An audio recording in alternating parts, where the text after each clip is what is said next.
আসসালামু আলাইকুম দোস্ত নাজরিন। আজকে আপনাদের জন্য একটা খাস আমল নিয়ে চলে এসেছি। অনেক ভাইরা আমাকে বলছিল, অনেক ভাইরা আমাকে চাইছিল, এমনকি আমার যারা শাগির্দ আছে তারা আমার বাড়ি থেকে আমল নিয়ে গেছে। ঠিক আছে, এই যে আমলটা, এই আমলটা কিসের জন্য ব্যবহার করা হয় সেটা আমি বলে দিচ্ছি। এই আমলটা হচ্ছে নিজের ঘরের প্রোটেকশান, মানে নিজের ঘরের হিফাজত বা নিজের ঘর বন্ধ করার আমল। ঠিক আছে, এই ঘর বন্ধ করার আমল করে রাখলে কি হয়, আপনার ঘরে জিন আছে, আসিফ আছে, এমন আসিফ আছে, এমন জিন আছে যে ঘরে রক্ত ফেলে যাচ্ছে বা ঢিল মারছে, পারেশান করছে, বাচ্চা সবসময় বিমার আছে, ঠিক আছে, তারা এই আমলটা করতে পারেন, হেফাজত হয়ে যাবে। ঠিক আছে, এমন এটা খাস আমল।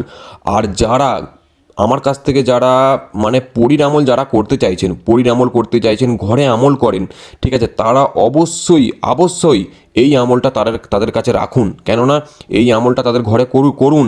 কেন এই আমলটা করার কারণ হচ্ছে, এই আমলটা করলে আপনাদের ঘরে কোনো ক্ষতি হবে না। আপনারা যদি কোনো ভুল আমলও করেন, যারা পরীর আমল করতে চাইছেন বা যে কোনো আমল ঘরে নিজেরা আমল করেন, তারা এই আমলটা অবশ্যই করে রাখুন। ঠিক আছে, এর ফুল ডিটেলস আমি বলে দিচ্ছি, এর খুবই সহজ। ঠিক আছে, আপনারা যে কোনো দিন পাক পবিত্র অবস্থায়, যে কোনো দিন পাক পবিত্র অবস্থায় সকালে যখন সূর্য ওঠে, আপনারা একটা জায়গায় বসে যান, যেদিকে মুখ করে মুসলিমরা নামাজ পড়ে সেই দিকে মুখ করে বসে যান। লাল কালির পেন দিয়ে এই যে নকশাটা দেখতে পাচ্ছেন স্ক্রিনে, একটা নকশা আপনারা দেখতে পাচ্ছেন, নকশা নয়, এটা তেলেসাম। ঠিক আছে, লেখা যেমন লেখা আছে তেমন ডান দিক থেকে বাঁ দিকে লেখা হবে। ঠিক আছে, ডান দিক, এই যে ডান দিক থেকে বাঁ দিকে লেখা হবে, এরমভাবে লিখে যান, সুন্দরভাবে লিখে যান। চারটে এরকম তারা চার জায়গায় লিখবেন, সাদা কাগজে, লাল কালির পেন দিয়ে সাদা কাগজে 4 জায়গায় লিখবেন, পাক পবিত্র অবস্থায় কিন্তু। ঠিক আছে, সাদা কাগজে, পাক পবিত্র অবস্থায় সাদা কাগজে 4টে লিখে নিন।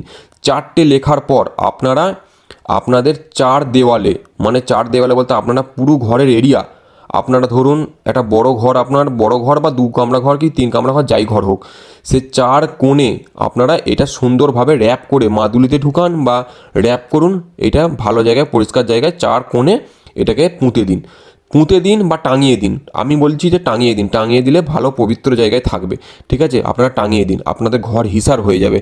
আর যারা আমার কাছ থেকে আমল শিখছেন, আমল নিয়েছেন, তারা এই আমলটা আমার কাছ থেকে অবশ্যই নিন। অবশ্যই এটা আমি কোনো আমল দেওয়ার সময় বলি না যে অবশ্যই এটা আমার কাছ থেকে নিয়ে নিন, কিন্তু এই আমলটা যারা আমল শিখেছেন, আমল নিচ্ছেন বা শিখছেন, পরিণামল করতে চাইছেন বা বশীকরণ আমল করতে, অনেক আমল করতে চাইছেন, যারা আমল শিখতে চান বা করতে চান, এই আমলটা অবশ্যই আমার কাছ থেকে আপনারা নিয়ে নিন। ঠিক আছে, কেন নিয়ে নিন, এই আমলটা আপনাদের কাছে রাখা জরুরি, ঘর হিফাজত থাকাটা আগে জরুরি। ঠিক আছে, ভিডিও ভালো লাগলে অবশ্যই চ্যানেলটাকে সাবস্ক্রাইব করবেন, লাইক করবেন, শেয়ার করবেন। যারা লাইক কমেন্ট শেয়ার করবেন তাদের ঘরে আমল করার অনুমতি দেওয়া হলো।